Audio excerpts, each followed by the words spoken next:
galerinha! Tudo bem com vocês? Estamos aqui com mais uma questão sobre a globalização, só que hoje a gente vai falar sobre o meio ambiente. Se a gente vai relacionar globalização e meio ambiente, então vamos começar falando sobre energia.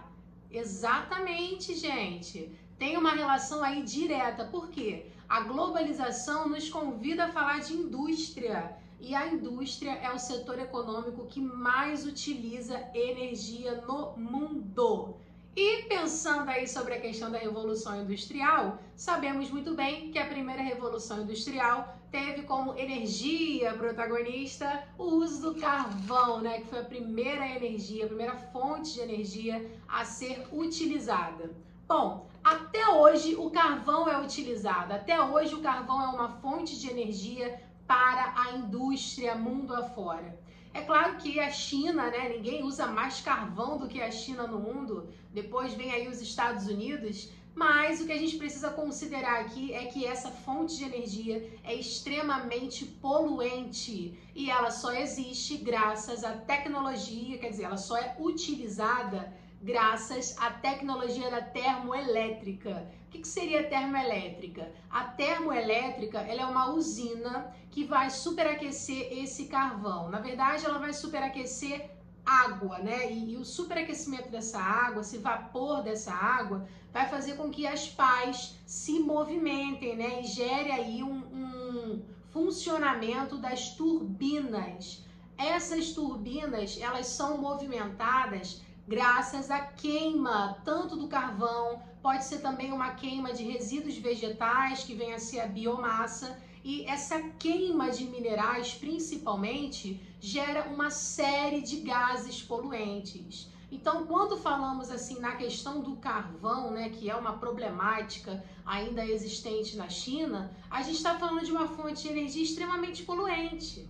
E a fonte de energia mais utilizada pela China, que é um país extremamente industrializado. Agora pensa aí comigo, né, o tanto de dióxido de carbono que a China não está gerando aí no meio ambiente. Tanto que em 2015, né, existiu um acordo, foi formado um acordo que se chama Acordo de Paris, e ele foi, né, feito justamente na cidade de Paris. E durante esse Acordo de Paris, que ocorreu durante um evento chamado COP21, a China e outros países se comprometeram em emitir menos gases poluentes. Porém, os Estados Unidos, que é o segundo maior utilizador do carvão e também o segundo maior poluidor do mundo, saiu do Acordo de Paris. A saída dos Estados Unidos do Acordo de Paris simboliza o quanto que os Estados Unidos não está comprometido com essa questão do meio ambiente. E isso torna as coisas muito mais difíceis, né? Muito mais difíceis para o meio ambiente em si, muito mais difíceis para a questão do desenvolvimento sustentável. E a gente precisa repensar um pouquinho essas questões. Por quê? A globalização, ela nos traz a necessidade social e econômica de produzir e consumir.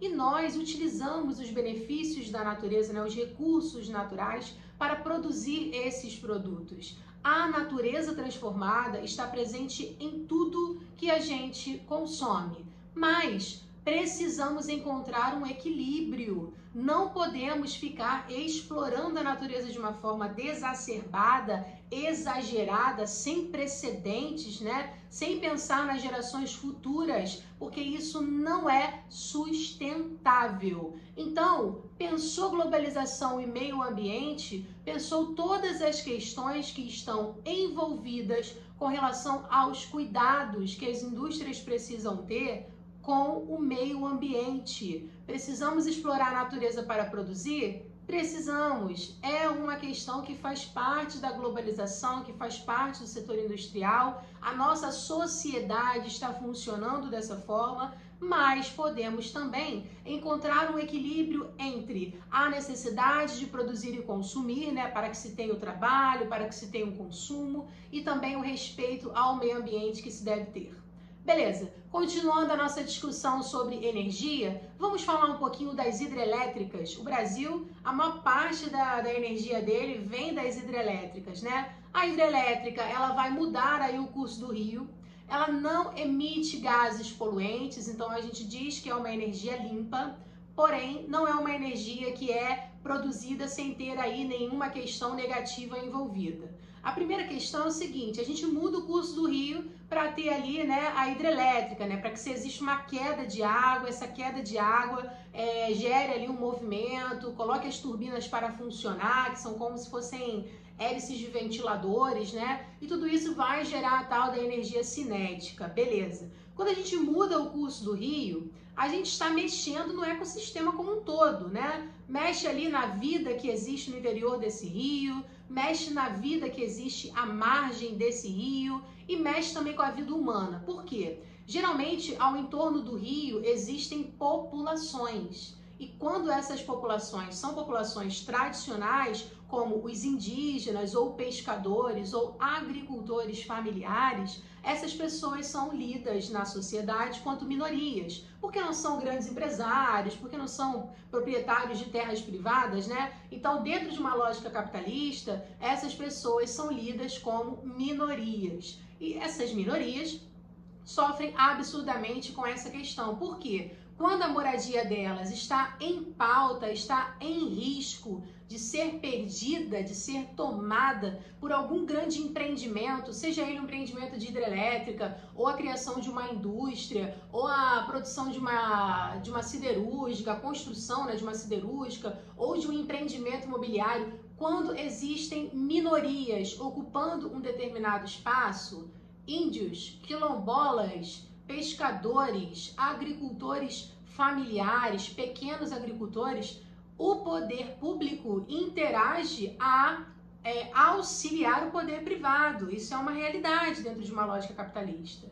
Então, quando a gente fala da mudança de um curso do rio, a gente não está falando só do meio ambiente no sentido do ecossistema. Nós estamos também trazendo os seres humanos para a discussão. Ou seja, existem áreas que antes não eram alagadas, que moravam, né, pessoas ali, geralmente pessoas que vivem a sua economia de vida, a sua subsistência através do rio, e essas áreas que tinham pessoas morando começam a ser alagadas. Isso gera um problema muito grande. Outra questão também é porque para mudar o curso do rio, muitas das vezes eles fazem o quê? O desmatamento da mata ciliar, que é a mata que fica ao entorno do rio. E isso, consequentemente, pode acabar aterrando esse rio, gerando ali nele uma erosão, um assoreamento, que é o nome que a gente dá quando a gente retira a mata ciliar, que é a mata que fica à margem do rio, né? O rio, em sua margem, sem vegetação, não tem forças ali para segurar aquele solo, e aquele solo ele começa a ir para dentro do rio.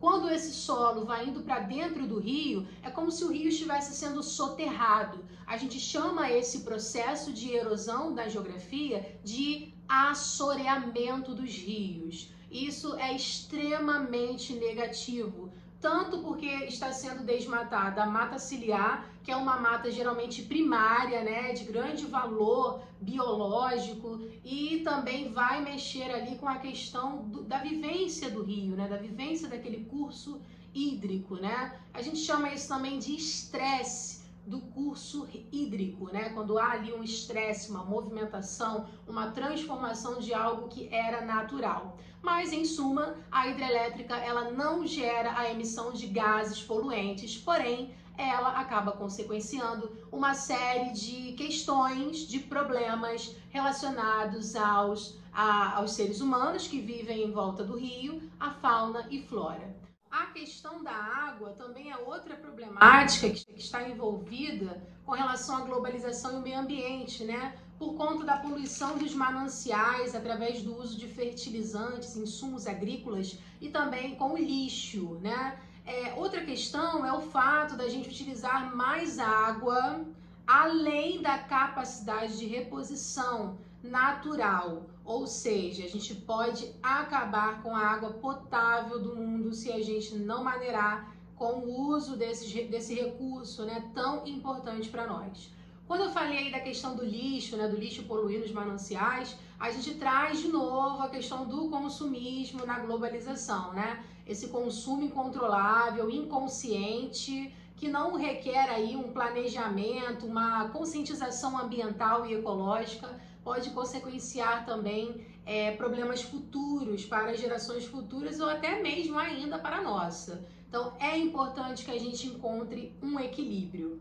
Bom, ficamos por aqui, espero que vocês tenham gostado, que vocês tenham conseguido relacionar a questão da globalização com o meio ambiente, através desse estudo que nós fizemos aqui sobre energia, sobre recursos hídricos, sobre o uso do carvão, falamos um pouquinho do Acordo de Paris, falamos um pouquinho da COP21.